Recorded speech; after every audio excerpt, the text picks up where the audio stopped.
Bismillahirrahmanirrahim. Alhamdulillah wassalatu wassalamu ala Rasulillah. Asyhadu an la ilaha illallah wa asyhadu anna Muhammadan abduhu wa rasuluh. Allahumma salli wa sallim ala sayyidina Muhammad wa ala ali Muhammad bi'adadi rahmatillah.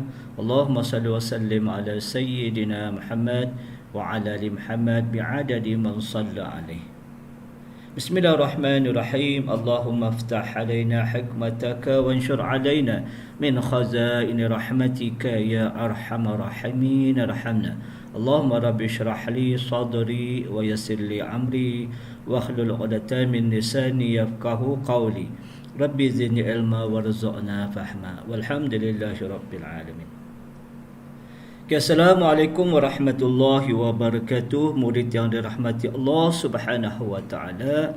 Alhamdulillah, bersyukur kehadrat Allah Subhanahu wa taala. Diteruskan perkongsian penerangan dan penjelasan pada hari ini Sabtu 2 Rabiul Awal 1443 Hijrah bersamaan dengan 9 Oktober 2021 Masihi. Murid yang dirahmati Allah Subhanahu wa taala, dikongsikan bulan Rabiul Awal adalah bulan kelahiran Nabi kita Muhammad sallallahu alaihi wasallam. Kelahiran Nabi kita Nabi Muhammad sallallahu alaihi wasallam ialah pada 12 Rabiul Awal. Murid yang dirahmati Allah Subhanahu wa taala, banyakkan selawat kepada Nabi kita Muhammad sallallahu alaihi wasallam. Semoga dengan selawat kepada Nabi kita Muhammad sallallahu alaihi wasallam kita tergolong umat yang mendapat pahala dan umat yang akan mendapat syafaat atau pertolongan dari Nabi kita Muhammad sallallahu alaihi wasallam. Murid yang dirahmati Allah Subhanahu wa taala, objektif pengajaran ialah tiap-tiap murid dapat mengenal pasti tiap-tiap perkara ataupun mengetahui tiap-tiap perkara, dan tiap-tiap murid dapat memahami maksud tiap-tiap perkara pada perkara memahami. Dengan adanya aktiviti pengajaran dan penjelasan, dapatan kefahaman murid secara individu melalui perkongsian penerangan guru, dapatan murid secara individu pada dua perkara memahami dan mengenal pasti melalui perkongsian soal jawab secara dalam talian, dan dapatan perkongsian secara individu melalui perbincangan secara dalam talian, dan dapatan perkongsian secara individu melalui soal jawab secara bertulis. Murid yang dirahmati Allah Subhanahu wa taala, perkongsian penerangan dan penjelasan pada pelajaran Rasul pilihan pada perkongsian dan penerangan serta penjelasan Nabi Muhammad sallallahu alaihi wasallam pada perkongsian dan penjelasan kisah ataupun peristiwa ketika Nabi Muhammad sallallahu alaihi wasallam dilantik menjadi rasul. Maksud dilantik di sini adalah dipilih menjadi pesuruh Allah Subhanahu wa taala. Penjelasan pada sambungan kisah Nabi Muhammad sallallahu alaihi wasallam dilantik menjadi Rasul. Pada pertemuan lepas Sabtu 2 Oktober 2021, Ustaz telah menjelaskan peristiwa ketika Nabi Muhammad sallallahu alaihi wasallam sedang beribadat di Gua Hira.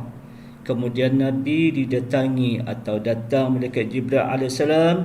Berlakunya perkara ini, kejadian ini pada hari Isnin 17 Ramadan pada waktu malam. Malaikat Jibril datang untuk menyuruh Nabi Muhammad sallallahu alaihi wasallam membaca. Tetapi ketika itu Nabi tidak tahu membaca. Malaikat Jibril memeluk Nabi Muhammad sallallahu alaihi wasallam dengan kuat pelukan malaikat Jibril hingga Nabi Muhammad sallallahu alaihi wasallam sukar untuk bernafas. Malaikat Jibril alaihissalam melakukannya sebanyak 3 kali. Pada pelukan kali ketiga akhirnya malaikat Jibril alaihissalam boleh memimpin Nabi Muhammad sallallahu alaihi wasallam membaca pada bacaan surah Al-Alaq ayat 1 hingga 5. Wahyu pertama yang diturunkan oleh Allah Subhanahu wa taala kepada Nabi Muhammad sallallahu alaihi wasallam yang disampaikan oleh malaikat Jibril selepas kejadian di Gua Hira. Nabi terus balik ke rumah dengan keadaan menggigil ketakutan. Sayyidatina Khadijah isteri Nabi Muhammad sallallahu alaihi wasallam melihat wajah baginda pucat ketakutan. Nabi terus merabahkan badan baginda ke tempat tidur.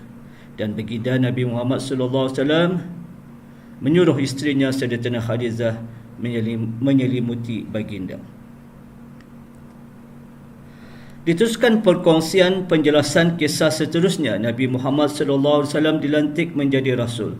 Setelah Nabi Muhammad sallallahu alaihi wasallam terjaga atau tersedar atau terbangun daripada tidur baginda, Sayyidatina Khadijah isteri baginda Nabi Muhammad sallallahu alaihi wasallam melihat suaminya telah kembali tenang dan melihat suaminya Nabi Muhammad sallallahu alaihi wasallam tidak ada rasa ketakutan ataupun hilang rasa ketakutan. Sayyidatina Khadijah setelah melihat perubahan Nabi Muhammad sallallahu alaihi wasallam, Sayyidatina Khadijah bertanya pada Nabi Muhammad sallallahu alaihi wasallam apa yang berlaku ketika ataupun kisah ataupun peristiwa yang berlaku di Gua Hira.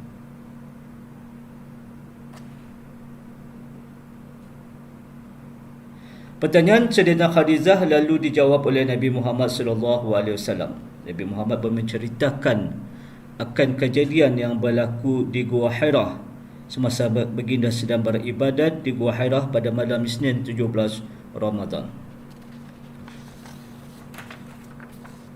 Murid yang dirahmati Allah Subhanahu wa taala,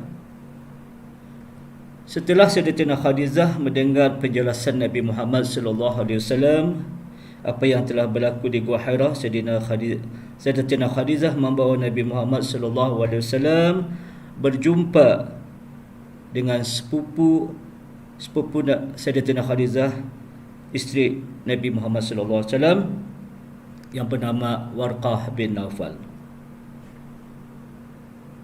Maksud Sayyidatina Khadijah berjumpa sepupunya Warqah bin Naufal adalah untuk menceritakan akan kejadian yang berlaku pada suaminya Nabi Muhammad sallallahu alaihi wasallam di Gua Hira, dan maksud meminta penjelasan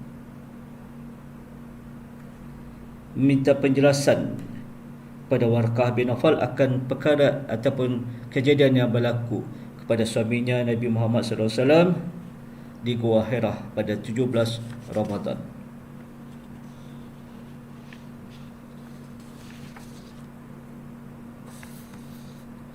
Sejak Nabi Muhammad sallallahu alaihi wasallam dijumpakan oleh Sayyidatina Khadijah akan sepupunya Warqah bin Naufal.